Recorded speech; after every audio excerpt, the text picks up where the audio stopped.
All right, hello, welcome to the physics review for the next exam. It is the 2nd of March. I am going to go over the review. It's just going to be me in this meeting. That's all I really want to do because I had a little difficulty with the recording for our meeting, and I'm just going to make sure everyone understands it. So we're just going to open the review real quick. Ba-ba. So really this test is pretty simple. It's going to be zoom out a little bit. It's going to be about basically momentum and impulse, and there's only like 4 formulas. They're a little long. They're a little longer than what we usually have, but they're pretty simple. So we'll start off over here, and if I can get my drawing tool, drawing tool. Here we go, drawing tool. Um, our understanding, it says in a physics demonstration, two identical balloons A and B are propelled across the room on horizontal guide wires.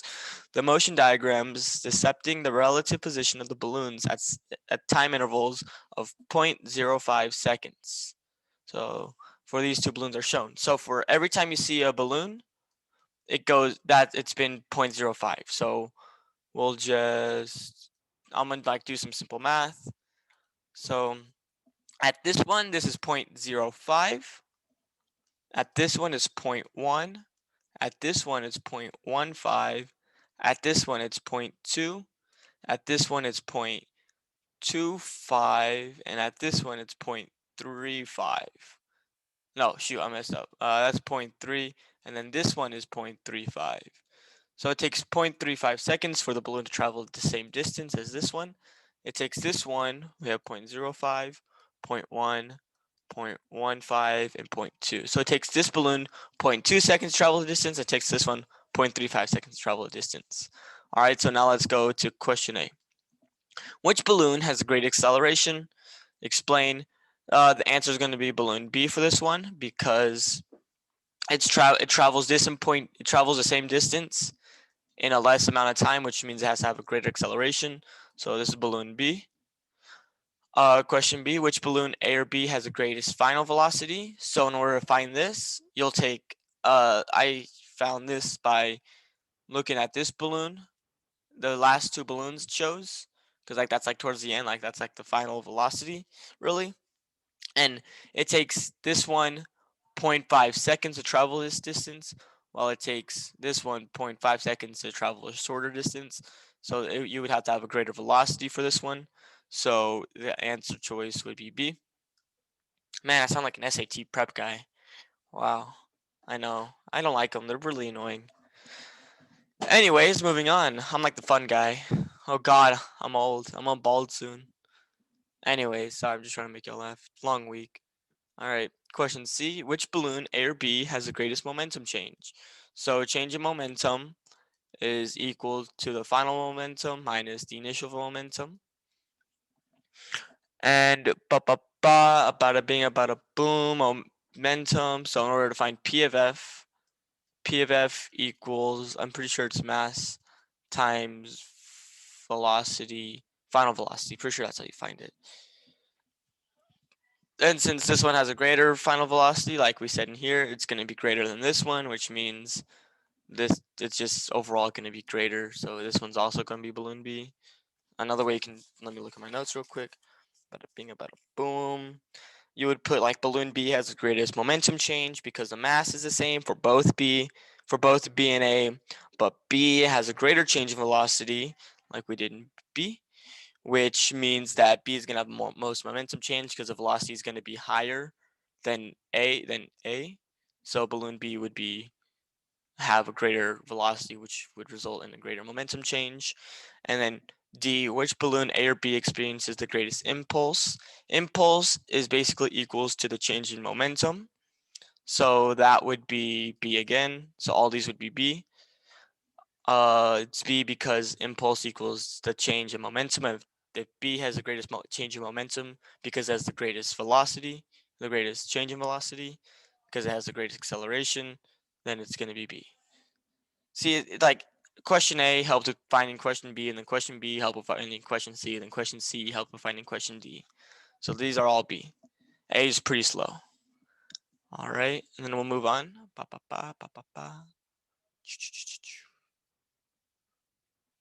La la la la. Moving on to the next question. This one was a little hard too. I'll explain it to y'all, but I hope y'all try to do this.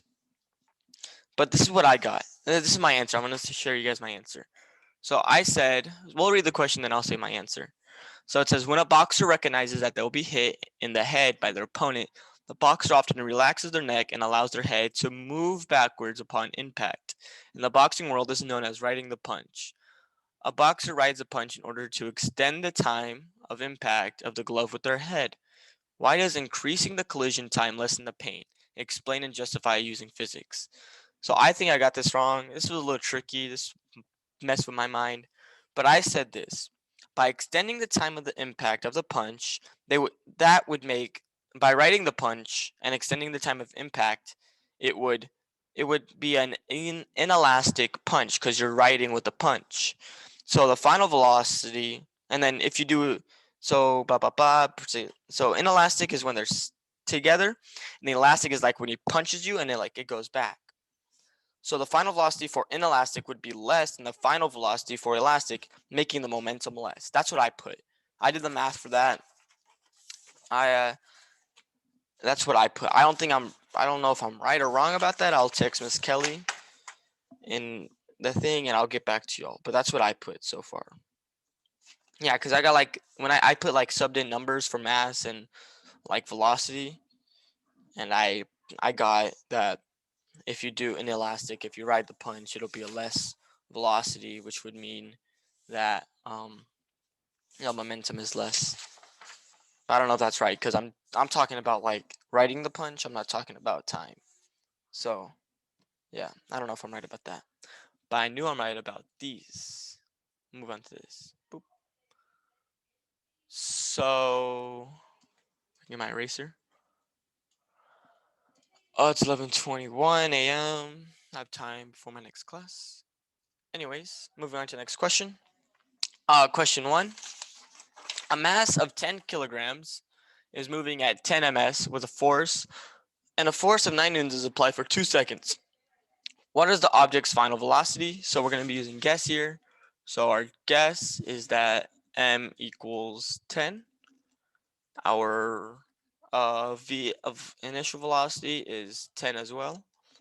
Our force is 5, and our time is 2. So our unknown is v of f, and the equation we're going to be using is J equals F times the change in time, which is equal to the change in momentum, which is equal to mass times final velocity minus the initial velocity.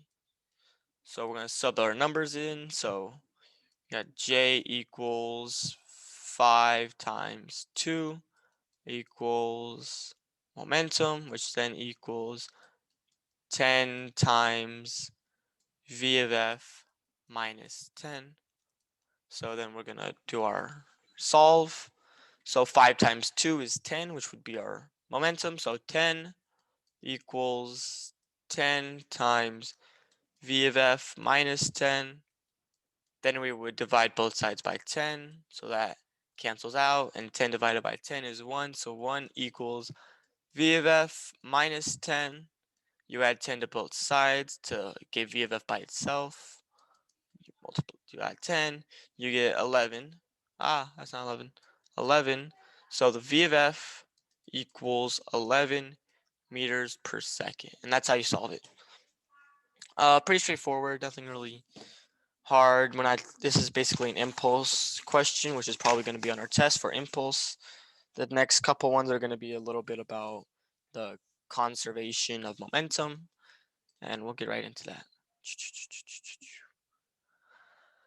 La la da, la la la. Boop, boop, boop, boop, boop, boop, boop. Next question.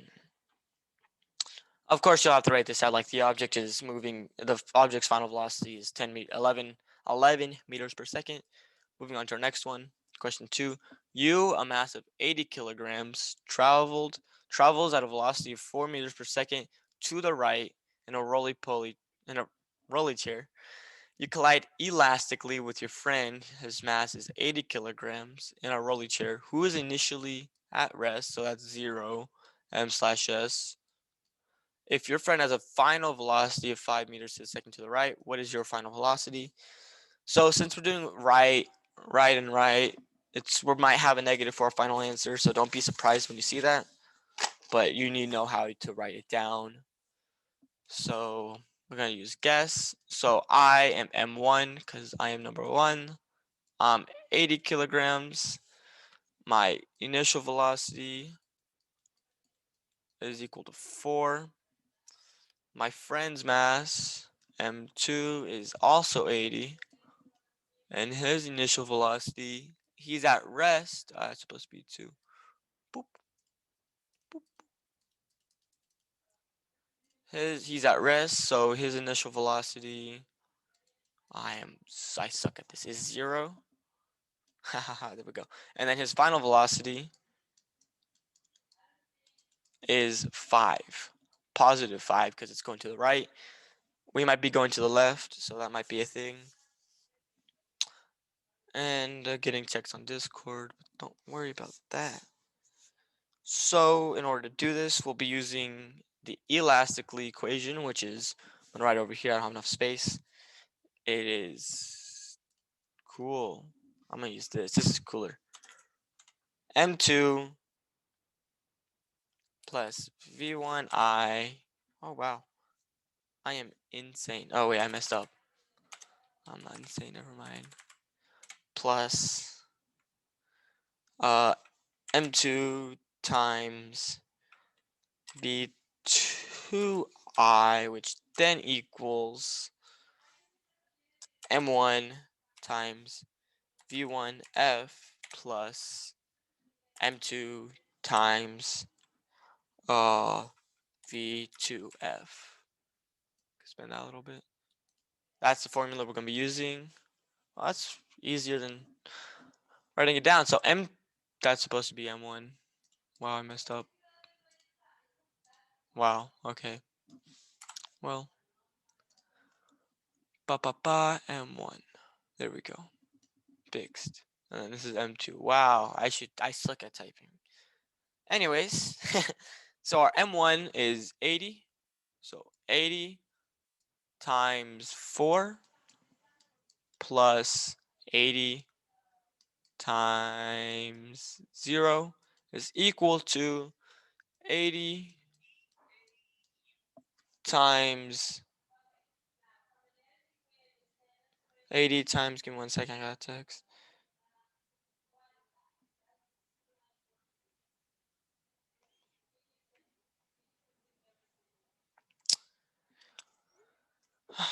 Uh, 80 times 4 plus 80 times 0 equals 80 times our final velocity for us. We don't have it, so we'll just put V1F plus 80 times 5. So that's how you write it out. So 80 times 4 is going to be 320, I think. 320, if my math serves me right. Mental math. 80 times 4. Yeah, 320.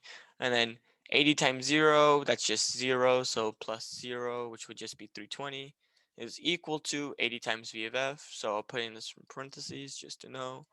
Times V of F for 1. Plus 80 times 5 is 400. Boop. So then we have 320 equals 80 times V of F for 1 plus 400. After that, you would subtract 400 from both sides, so that cancels out. Minus that by 400, you get negative 80 equals 80 times V of F1. Divide both sides by 80. That cancels out because 1 times V of F is nothing. And then negative 80 divided by 80, that is negative 1.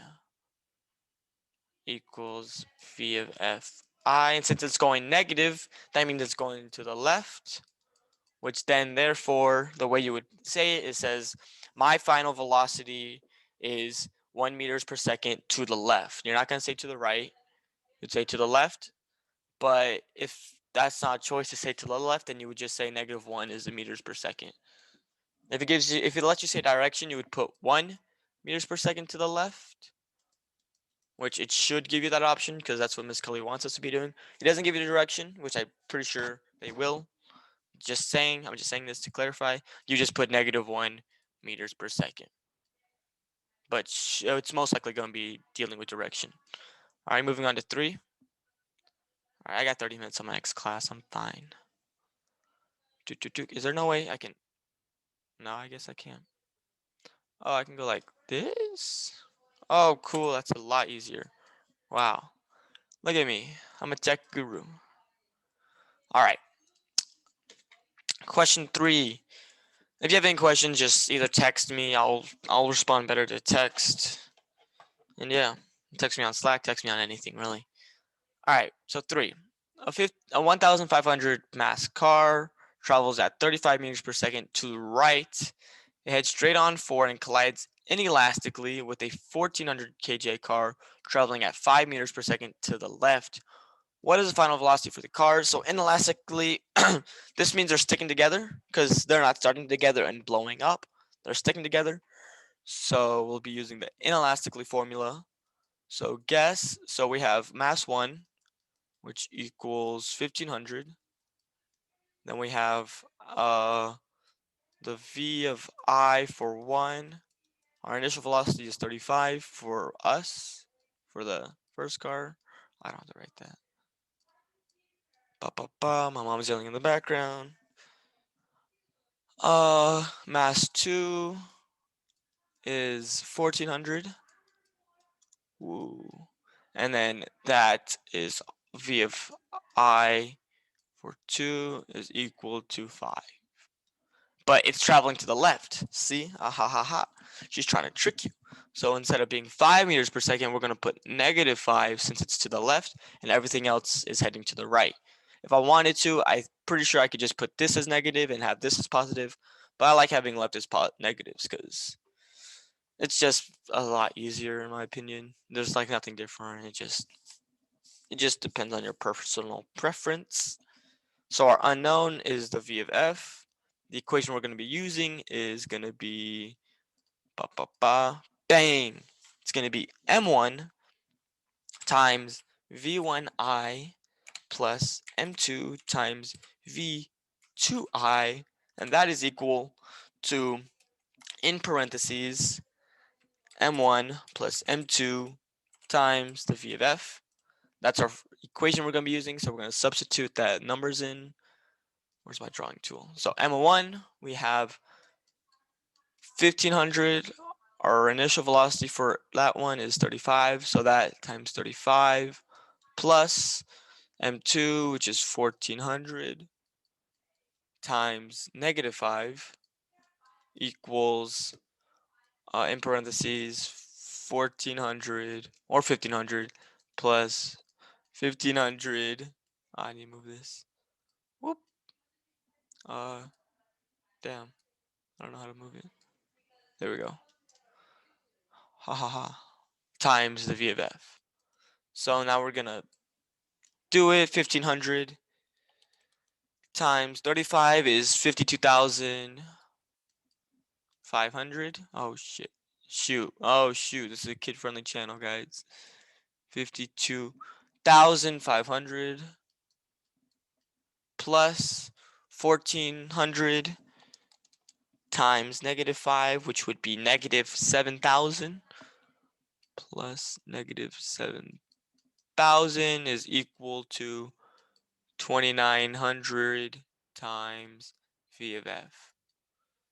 So we just do 52,500 plus -7,000, which we would just be subtracting, and our answer would be, not our answer, but that would be 45,500 is equal to 2,900 times the v of f. So we divide both sides by 2900 to cancel that out. Multiply that by 2900. And our answer for that would be, let me just do that real quick, would be 15. You'll round it to 15.69. Woo! No, we got lucky on that one, boys. Boys and girls, I'm not sexist. 2021, you can be whatever you want. So you would put 15.69 because it rounds up. That's equal to the v of f, the final velocity. And so you would put the final velocity for the cars is 15.69 meters per second. And of course, you'd have to put direction. You would put to the right, 15.69 meters per second. Anyways, moving on to question B. Since we see that question A and question B are under the same question, we're just going to put 15.69 over here because we're probably going to want to remember it. So it asks, which car experiences the greater momentum and change in momentum? Explain and justify with calculations. Now, this might be a little confusing to y'all. It was a little confusing when I first read it. I'm not going to lie. If you got it, good job to you. You're smart. Congratulations. But it took me a little while. Not really, a little bit. But then I remembered that the initial momentum is equal to the initial mass times initial mass times the change in velocity. That makes sense? Let me think. No, I messed that. I said that wrong. I'm trying to say is the change in momentum equals mass times v of f minus v of I. In order to solve that, you'll have to do it for both problems. So I'm just going to write our guess up here because I need room to work with this. So our guess, like we said, was mass equals 1500 for 1. Then our V1 I is equal to 35. Our M2 is equal to 1400. Our B2I is equal to 5, negative 5. And then our final velocity for both cars is equal to 15.69.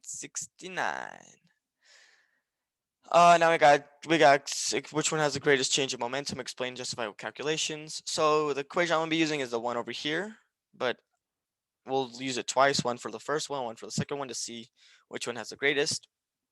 So we're just gonna do the first one. So we got 1500 times v of f, which is 15.69, minus 35, and that is, I'm gonna look at my calculator real quick because I'm not a genius. That is negative 19.31.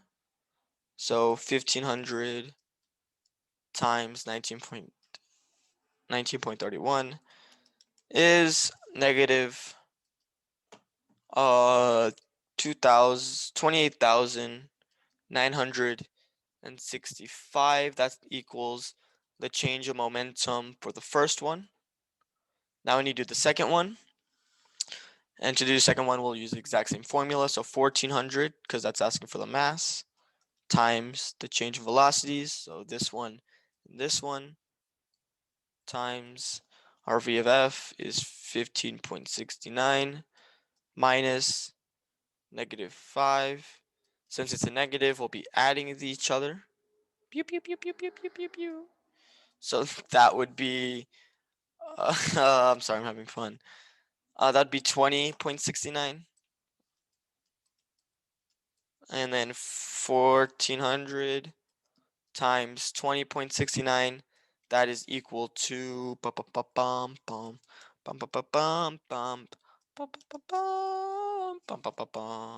it would be equal to 28,966. That's a comma.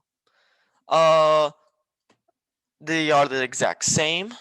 I'm not looking at direction right now. I'm just looking at momentum. Momentum doesn't really have direction. I guess it does, but I'm just looking at momentum, so we're going to ignore that. They're the exact same. The reason this one is a little bit off from this one is because we used 15.69 instead of the real value of 15.68965, blah, blah, blah, blah, blah. Boring stuff, really. So they have the same momentum, so you would write both have the same momentum, and then you explain your math of this.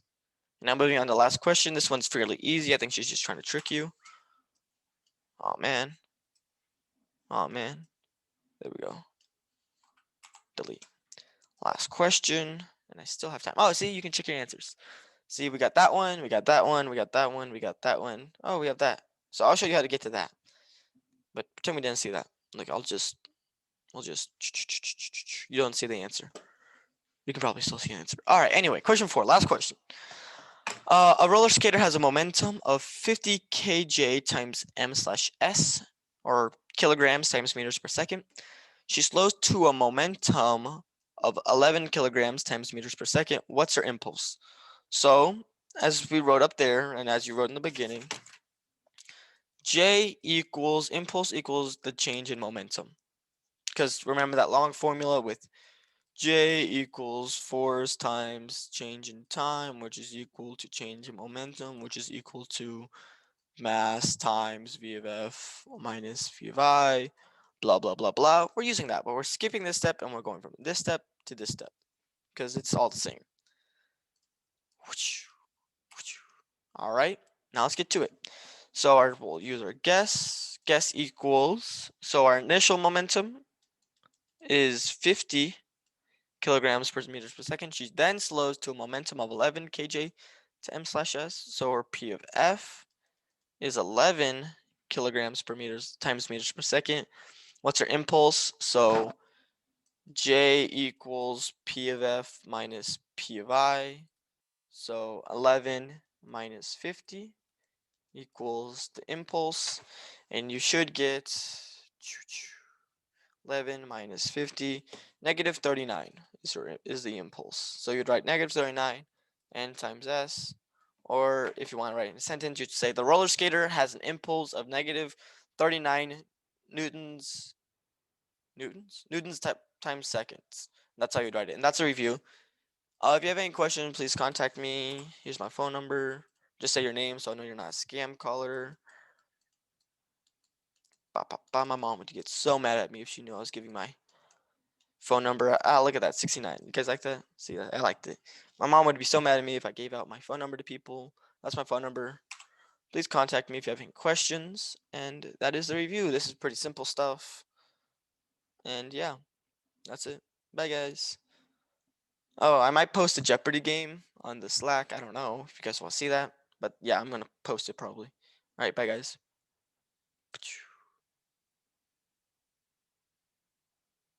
Oh.